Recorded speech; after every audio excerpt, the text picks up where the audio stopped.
Hello dears, എല്ലാവർക്കും സുഖമല്ലേ? ഇന്നൊരു കാര്യം പറയാനാണ് കേട്ടോ ഞാൻ ഈ ഒരു കൊച്ചു വീഡിയോ ആയിട്ട് വന്നിട്ടുള്ളത്. ഈ കാണുന്ന ആളെ മനസ്സിലായില്ലേ? അത് തന്നെ നമ്മുടെ മഷിത്തണ്ട് ചെടി. ഞങ്ങളൊക്കെ ഇതിനെ വെത്തില പച്ചാന്നും പറയാറുണ്ട് കേട്ടോ. ഇതിപ്പോൾ എന്താണാവോല്ലേ ഇതിനെയും പൊക്കി വന്നേക്കണത്. ഇപ്പോൾ മഴക്കാലമൊക്കെ അല്ലേ, അപ്പോൾ അതുകൊണ്ട് ഇവർ ധാരാളം മുറ്റത്ത് ഇങ്ങനെ ഉണ്ടാവുമല്ലോ. അപ്പോൾ വളരെ യാദൃശ്ചികമായിട്ട് ഇവരെക്കുറിച്ച് കുറച്ച് കാര്യങ്ങൾ അറിയാൻ കഴിഞ്ഞു. എനിക്ക് തികച്ചും അതൊരു പുതിയ അറിവായിരുന്നു കേട്ടോ.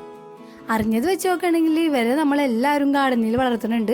പിന്നെ ഇവർക്ക് നമ്മളറിയാത്ത ഒരുപാട് ഗുണങ്ങൾ വേറെയുണ്ട്. അപ്പം ഇനി അധികം വലിച്ചു നീട്ടണില്ല കേട്ടാ, നേരെ കാര്യത്തിലേക്ക് കിടക്കാം.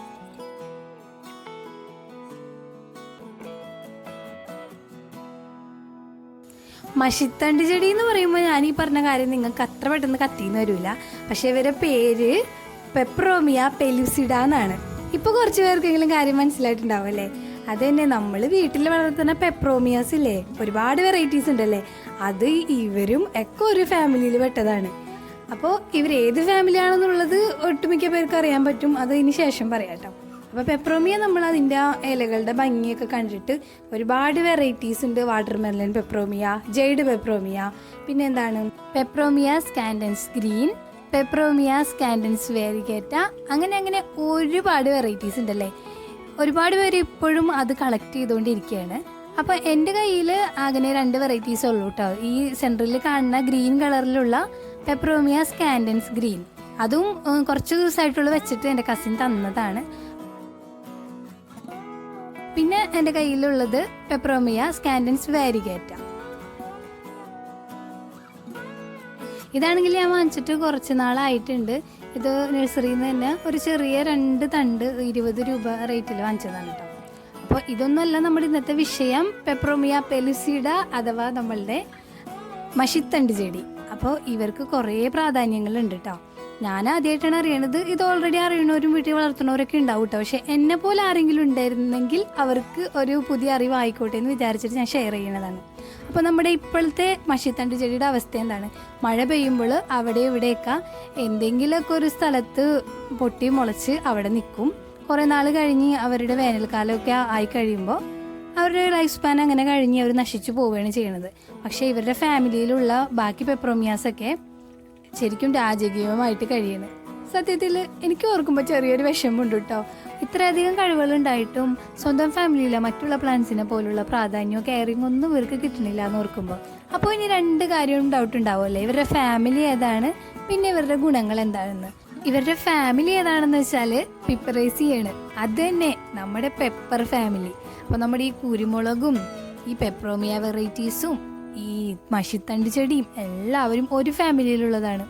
എന്ത് കഷ്ടമല്ലേ ഇവരൊക്കെ ഇത്ര ലക്ഷറി ആയിട്ട് ജീവിക്കുമ്പോൾ നമ്മുടെ മഷിത്തണ്ട് ചെടി മാത്രം കണ്ട വേസ്റ്റിലും പറമ്പിൻ്റെ അരികത്തും എല്ലാവരുടെ ചവിട്ട് കൊണ്ട് ജീവിക്കാന്ന് പറഞ്ഞാൽ.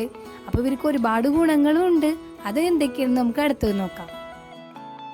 നമ്മൾ മറ്റുള്ള പെപ്പറോമിയ വെറൈറ്റീസ് ഓർണമെൻ്റലായിട്ടാണ് യൂസ് ചെയ്യണമെങ്കിൽ നമ്മുടെ പെപ്പറോമിയ പെലുസിഡ അഥവാ മഷിത്തണ്ട് ചെടി ഉപയോഗിക്കുന്നത് ഒരു ഹെർബായിട്ടാണ്. ഹെർബ് എന്ന് പറയുമ്പോൾ നമുക്കറിയാമല്ലോ, ഒരുപാട് മെഡിസിനൽ പർപ്പസും അതുപോലെ തന്നെ ഫുഡായിട്ടും നമുക്ക് ഉപയോഗിക്കാൻ പറ്റുന്ന ഒരു ചെടിയാണ്.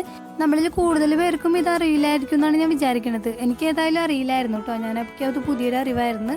യാദൃശ്ചികമായിട്ട് ഞാൻ വേറെ എന്തോ കാര്യം ഗൂഗിൾ ചെയ്തപ്പോൾ എനിക്ക് കാണാൻ കഴിഞ്ഞൊരു കാര്യമുണ്ട്. പിന്നെ അവിടെ നിന്ന് അങ്ങോട്ട് ഞാൻ കൂടുതൽ അന്വേഷിച്ച് എനിക്ക് കിട്ടിയ കാര്യങ്ങളാണ് ഞാൻ നിങ്ങളോട് പറയുന്നത്.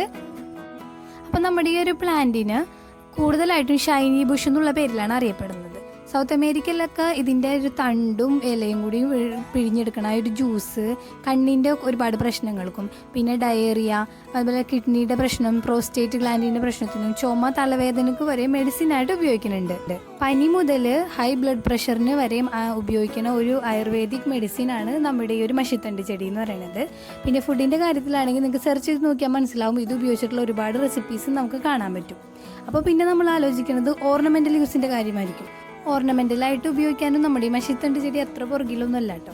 വേണ്ടത്ര കെയർ കൊടുത്ത് തണലത്ത് നല്ല ഭംഗിയിലൊക്കെ ഒന്ന് പോട്ട് ചെയ്ത് വെക്കുകയാണെങ്കിൽ ഇതും നല്ലൊരു ഓർണമെൻ്റൽ ചെടിയായിട്ട് തന്നെ ഉപയോഗിക്കാം. കാണാനുള്ള ഭംഗി കൊണ്ട് മാത്രം പോയിസണസ് ആയിട്ടുള്ള ഡംകെയിൻ പ്ലാന്റ് വരെ നമ്മൾ പൈസ കൊടുത്ത് ഗാർഡനിൽ വാങ്ങിച്ചു വെക്കുമ്പോൾ ഇത്രയേറെ ഗുണങ്ങളുള്ള കുറച്ച് മഷിത്തണ്ട് ചെടികളും കൂടി നമുക്ക് ഉൾപ്പെടുത്തിക്കൂടെ? അറിയുന്നവർ എന്ത് വേണമെങ്കിലും പറഞ്ഞോട്ടെ. ഞാൻ ഏതായാലും ഗാർഡനിൽ കുറച്ച് സ്ഥലം മഷിത്തണ്ട് ചെടികൾക്ക് വേണ്ടി നീക്കി വെക്കാൻ പോവുകയാണ്.